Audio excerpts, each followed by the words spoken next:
Zheng He, a name largely unknown in the West, but revered in China, stands as arguably the greatest maritime explorer in history, surpassing even Christopher Columbus in the scale and scope of his voyages.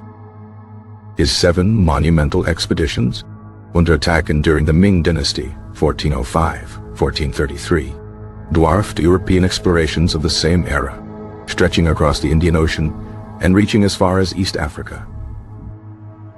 Born as Ma, he in 1371, in the Muslim Hui ethnic minority community of Kunyang, Yunnan province, his early life was marked by political upheaval and familial connection to the Ming dynasty.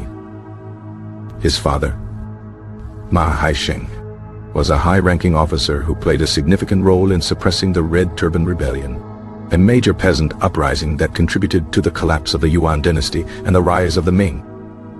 Following the death of his father in 1380, the young Ma He was captured by Ming forces during a campaign against Yunnan and brought to Nanjing, the Ming capital. He was castrated and entered the service of Prince Zhu Guoqi, the heir apparent to the throne, a common practice for eunuchs who served as loyal and discreet confidants of the imperial family. This process, while traumatic, ultimately provided him with a unique pathway to power and influence within the Ming court.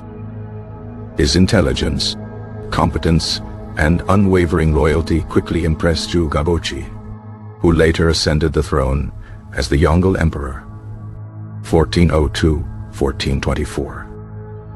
Ma He was bestowed the name Zheng He, signifying his status and acknowledging his service to the empire. The Yongle Emperor, an ambitious and assertive ruler, embarked on a series of grand projects to assert China's power and prestige on the world stage. Central to this agenda was the construction of a massive naval fleet, intended to demonstrate Ming China's dominance and establish diplomatic and trade relations with distant lands. The decision to launch these voyages was also motivated by political considerations, including the desire to secure tribute missions from foreign rulers, which were a vital source of legitimacy for the Ming dynasty. Zheng He was appointed as the admiral in command of these unprecedented expeditions, tasked with leading a fleet of hundreds of ships and tens of thousands of sailors and soldiers. The first voyage, launched in 1405, set sail from Nanjing, heading southwest through the Strait of Malacca and into the Indian Ocean. The fleet, a marvel of naval engineering, comprised various types of ships, including the massive treasure ships, Boacantuan, which were among the largest ships in the world at the time. These treasure ships were equipped with multiple masts, sails and fighting platforms, and were capable of carrying thousands of tons of cargo and hundreds of soldiers. Smaller support ships, including supply vessels, horse transports, and warships, completed the formidable fleet. The voyages were not simply about exploration. They were elaborate diplomatic and commercial missions. Zheng He and his delegation carried gifts of silk, porcelain, lacquerware, and other luxury goods, intended to impress foreign rulers and foster trade relations. In return, they sought tribute missions, acknowledging the supremacy of the Ming Emperor and reinforcing China's position as the center of the world. The first voyage reached as far as Champa, Java, Malacca, and Ceylon, Sri Lanka, establishing diplomatic ties and securing trade agreements. Subsequent voyages expanded the fleet's reach even further, encompassing India, the Persian Gulf, and even the East African coast. In Calicut, Kozhikode, India, Zheng He established a permanent trading post, further solidifying Ming China's presence in the Indian Ocean. He visited the court of the Samudera king in Aceh, Sumatra, and secured important trade concessions. The voyages to East Africa, including visits to Mombasa, Malindi, and Kilwa, brought Zheng He into contact with new cultures and trade networks. He collected exotic animals, including giraffes, zebras, and ostriches, to present as gifts to the Yongle Emperor. The sheer scale of Zheng He's fleet was unparalleled in history, capable of transporting enormous quantities of goods and personnel. Historians estimate that the entire fleet consisted of over 300 ships, including numerous treasure ships, supply vessels, and warships.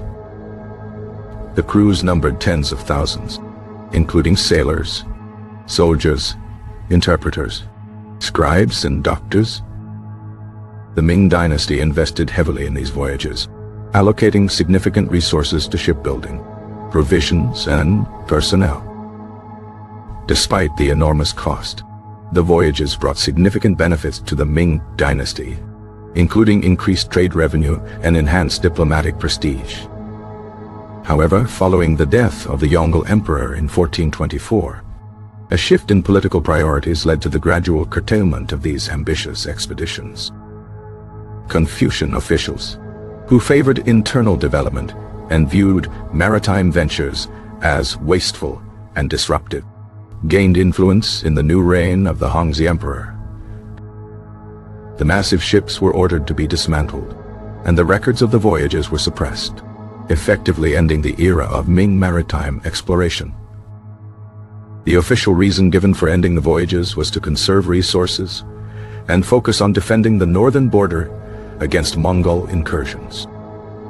However, it is also believed that the Confucian bureaucracy saw the voyages as a threat to their own authority and sought to limit the power of eunuchs like Zheng He. Zheng He continued to serve in the Ming court for several years after the voyages ended, holding various official positions. He oversaw the construction of the Hall of Celestial Harmony, a grand project in the Forbidden City, and served as a special envoy to the Timurid Empire. He died in 1433 while on a diplomatic mission to India, marking the end of a remarkable life of exploration and service. Despite the abrupt termination of the voyages and the suppression of their records, the legacy of Zheng He's expeditions gradually re-emerged in later centuries. Chinese scholars and historians began to recognize the significance of his achievements, and his voyages became a source of national pride. In the 20th and 21st centuries, Zheng He's voyages have gained renewed international attention, as scholars and policymakers increasingly appreciate the scope and impact of his explorations. His story serves as a reminder of China's rich maritime history and its early engagement with the wider world. The scale of his fleet, the distance he traveled, and the sheer ambition of his missions remain unparalleled in human history. Zheng He's legacy extends beyond exploration, encompassing diplomacy, trade, and cultural exchange. His voyages fostered trade networks across the Indian Ocean, bringing Chinese goods to distant lands and facilitating the exchange of ideas and cultures. While overshadowed in Western narratives, Zheng He's voyages represent a pivotal moment in world history, demonstrating the early capacity and ambition of a powerful Chinese civilization. The story of Zheng He is a testament to the power of human exploration and the enduring quest for knowledge and understanding.